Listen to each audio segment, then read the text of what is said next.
This is WCRN Weekend with your host, Pat Rice. Welcome to another episode of WCRN Weekends with Pat Rice on AM 830. As always, if you ever miss an episode, you can go to our SoundCloud page, which is soundcloud.com/weekends with Pat Rice.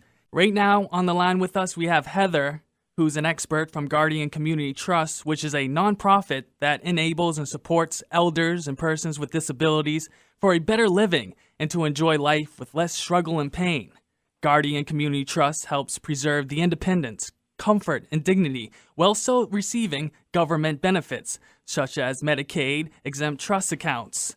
Heather is also the Director of Research at Guardian Community Trust, which is located out in Andover, Mass., and she also teaches online classes and Masters of Aging Services at UMass Boston. Hi, Heather. Welcome to the show. Thanks for having me, Pat. How are you? Great, thanks. How about you? Pretty good. How did you get involved with wanting to help elders in our community and Guardian Community Trust? So I've been at Guardian Community Trust for about 2 years now. Before that, I was the Director of Guardianship at Jewish Family and Children's Service in Worcester. I've been working with elders since I went to graduate school at UMass Boston, where I got a PhD in gerontology, which is the study of aging. And I've been focusing my attention on guardianship for people who don't have decision-making capability and for people who need other people to make those decisions for them. What is the true definition of guardianship? Guardianship is when the court decides that a person is no longer capable of making their own decisions and instead puts another person or agency in place to make those decisions for them. So this happens really only in very last case scenarios, worst case scenarios, when no other alternative is available.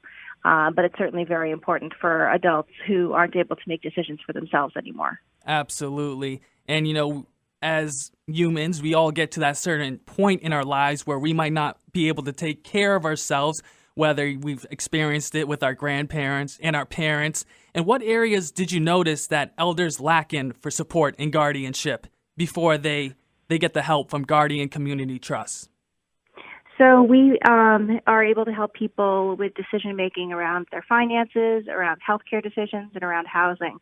We'll sometimes find a person who is really trying to stay independent for as long as possible, but who doesn't have family or friends available to help them out.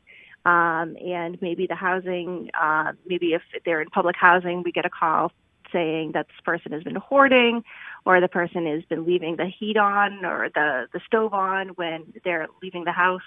And we find out that they're really not able to manage as well as we thought they were. So somebody will make a referral and say this person needs help in this area of their life, and a guardian will be put in place to be able to take over those areas.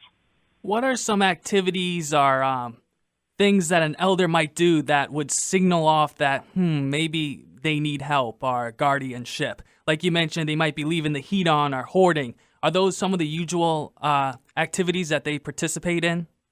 Yeah, so we might find a person who's no longer making good decisions. So maybe they are, maybe they have had their finances compromised either by some sort of a scam or some sort of a person who is just not out in their best interest. Sometimes we see people in the winter who are wearing summer clothing and they're out in shorts. And I always think, all right, if this was a young person, maybe they could get away with it. But when it's an older person, very often somebody will call the police and say, I think something's not right with this person. Yeah, I mean, I question the young people going out in shorts and short sleeves in the winter. So I do too.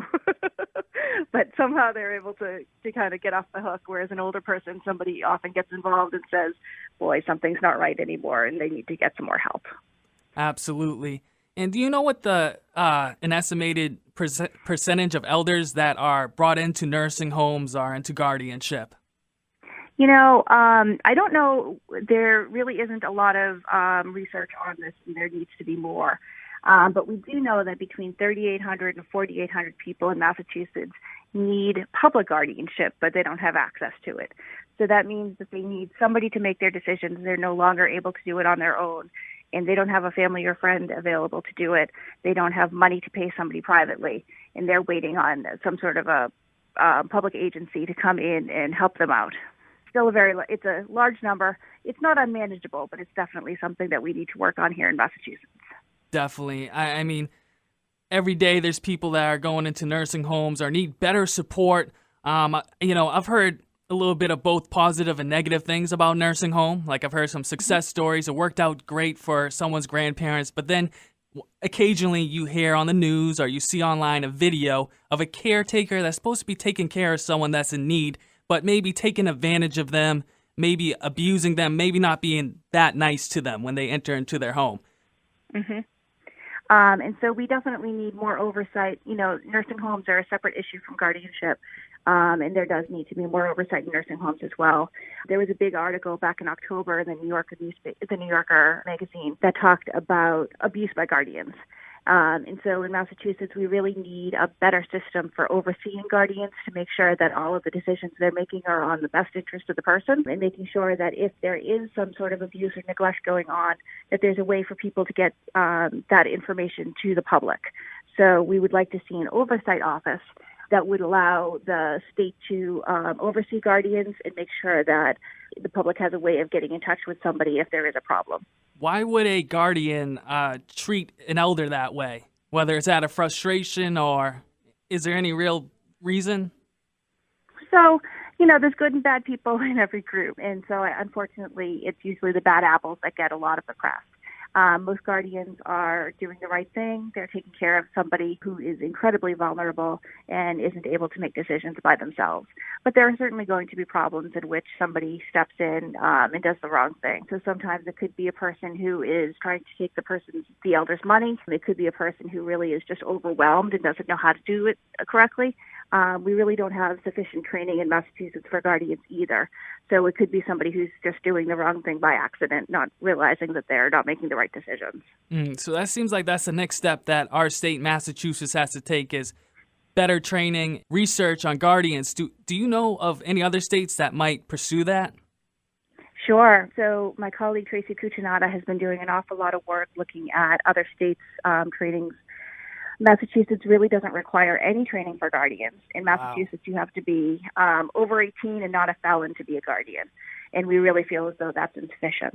So we've been creating a guardianship training that we've been taking throughout the state to start training guardians in what to look for, what they need to do, and what kind of information they need to be a guardian. Other states, we have Florida that requires 40 hours of training for anyone who wants to be a guardian. We have other states that have much shorter requirements, but really much more valid than Massachusetts. So we're looking for better training, more safeguards for guardians to make sure that people who are under guardianship are really getting the care that they need. How can we do that? Would you guys have to push a bill on the House, pass it as a law? So right now there is a law in front of bill in front of the legislature. It's looking to create the Office of Adult Guardianship and Decisional Support Services, and we have been very active in trying to get this law passed. There's been an awful lot of advocacy around it. So we are hoping to create a better system of oversight for guardians. We're hoping to create a better system of support for guardians. So right now it is in front of the Judiciary Committee and the legislature. They're considering it, and we're very hopeful that it's going to pass. That's terrific. I will definitely be voting for it. Thank you. We have to take a quick break, but once we get back, we will continue our conversation with Heather about guardianship and much more. You've been listening to WCRN Weekends with Pat Rice on AM 830.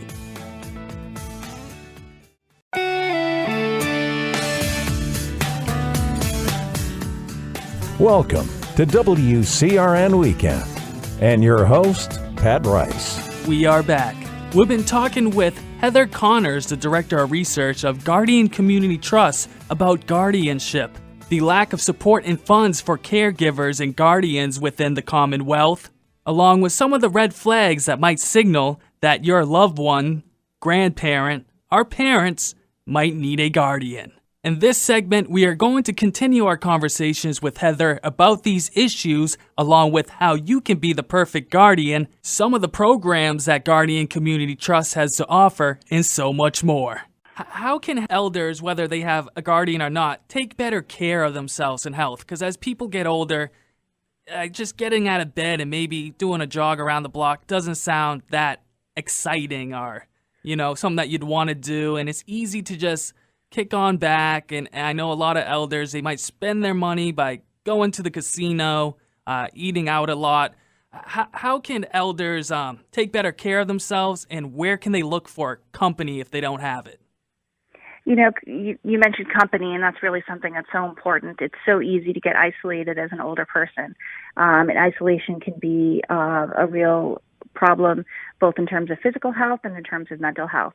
So we really encourage people to stay active, stay involved in their communities, and really doing things that they enjoy, whether it be, you know, if you always enjoyed playing baseball and you're no longer able to play baseball, maybe you can coach, or maybe you can be an umpire or something like that. If you always enjoyed, you mentioned going to the casino, well, there are just definitely healthy ways to stay involved. Maybe you're going to play bingo at the senior center, or you're going to stay involved in other ways. But we need to keep people as physically active and as socially active as possible, because that plays a big role in their mental and physical health. And we live in such a fast-paced society nowadays. Have you guys noticed that are there many elders out there who have families that just don't want to help them, or for some reason don't, such as their siblings or children, they're not there for them, or they're too busy working, and life can get crazy and in the way? I just want to mention an example. When my grandfather, he had Alzheimer's, my dad and one of his siblings was there for him, but the other one kind of took a back seat and was never available, which they were. But is this something that you notice? You know, we used to have families that all lived kind of in the same neighborhood or in the same home. And now we have often both spouses in the workforce. We have people with children that are trying to balance being a child of an adult parent and the parent of a child. So doing all of those things, working, being a parent, also trying to take care of an elderly parent, is going to be very challenging. So I think people are often doing the best they can, but very often they're physically spread out, they're geographically spread out, and they're just kind of spread thin with the amount of responsibilities that they have. So being able to access other services from your local elder services agency, here in Central Mass, we have Elder Services of Worcester and Montechusett Elder Services that are fantastic, and they have a lot to offer. Senior centers have an awful lot to offer. And, you know, I think in many ways, very often the families are doing their best. It's just that they have an awful lot of obligations to try to work with. Yeah, I know you guys recently did a elder service program out in the Worcester area. Could you tell us a little bit about the programs you guys present out to the public, and where people can even get more information about Guardian Community Trust? Definitely. So we just recently were at Elder Services of Worcester, and then this week we were at Montechusett Elder Services as well. We've been going to aging service area access points throughout the state. We've done probably 17 so far, 17 presentations in total. And we are talking about guardianship. We're talking about alternatives to guardianship. And we're really talking about how people can work with their family members to make decisions for as long as possible, so that guardianship remains a last resort and isn't used unless it absolutely has to be used. So we've been having really great interactions with case managers and caregivers, learning about their cases and how they have accessed guardianship in the past and some of the frustrations they've had with it. And we've been able to answer some of the questions that they've had. So it's been a really great presentation. It's been a really great tour. And we're looking forward to continuing this conversation as we go forward. As an example, how can you be like a perfect caregiver? Perfect caregiver, I think is probably, it's challenging for anybody to be perfect at anything. But really listening to the person that they are caregiving for, making sure that they are able to be as involved as possible in their decisions, I think is really one of the most important things a guardian or a caregiver can do. I think we all have the tendency to try to take over caregiving and try to take over decision-making for somebody because we want to protect them. But in our presentations, we've been really advocating for letting people be as involved as possible in their decisions, making sure that they are continued to be part of the conversation for as much time as possible, so that they can feel involved, that they can feel fulfilled, and that they can feel like they're really still a part of their life. It takes a lot of patience and listening and understanding whether or not the elder or individual may be making exact sense. And I know you guys got a couple of programs which I want to go into, but how much do caregivers usually cost if you yourself can't be one? So, caregivers of different types can get very expensive, especially hands-on caregivers. People trying to get 24-hour care, it can be very, very expensive. There are programs that can help, whether it be long-term care insurance. Sometimes insurance is able to cover some of it. The majority of guardians in Massachusetts are not being paid, so that's a real challenge that a lot of people are doing the work pro bono and for free.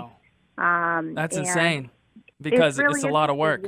It's a lot of work. It's a lot of responsibility, and that's why we would like to see a public guardianship program in Massachusetts that would make sure that all guardians are getting paid and that they are well supervised so that they're able to spend the kind of time that they need to on their cases. And it seems like we struggle with money for health care in our society, and it seems like we struggle with money to have such programs within our state. Exactly. And so there really is it's expensive. It's very difficult to try to figure out how to fund a lot of these issues. One of the suggestions under the bill that we filed in the Massachusetts legislature for the public guardianship is that we create a public-private partnership in which the public agency is paid for by the state, and that's the oversight agency and the training agency. And then the private agency that actually does the work is paid for through private donations. My agency, Guardian Community Trust, has an endowment, and we have offered to pay for the private agency so that it would be really a public-private partnership in which everybody kind of has a stake in the work. That's terrific. I mean, this is a great program that you guys have going on. Listen up. We have to take a quick pause, but don't go anywhere, because in the next segment, we are going to speak with Heather about the Pooled Community Trust Program, some of her upcoming speeches, mental health, and so much more. You've been listening to WCRN Weekends with Pat Rice on AM 830.